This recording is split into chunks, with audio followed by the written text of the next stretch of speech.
oder?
Meine Damen und Herren, pünktlich begrüßen wir Sie auf dem Flughafen Palma de Mallorca.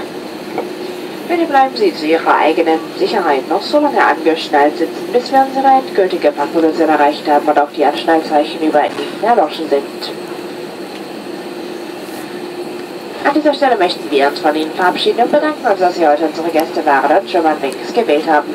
Wir hoffen, dass Sie einen angenehmen Flug hatten.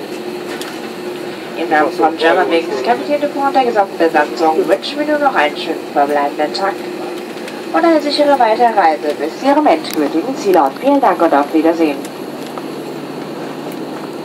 Ladies and gentlemen, welcome to the airport of Palma de Mallorca.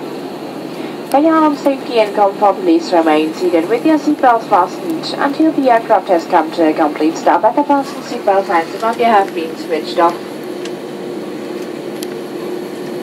Thank you for being our guest today and that you choose Germanwings. We hope you enjoyed the flight with us. On behalf of Germanwings, Captain Dupont and the entire crew, we wish you a nice remaining day. Now take a more journey to your final destination. Thank you and goodbye.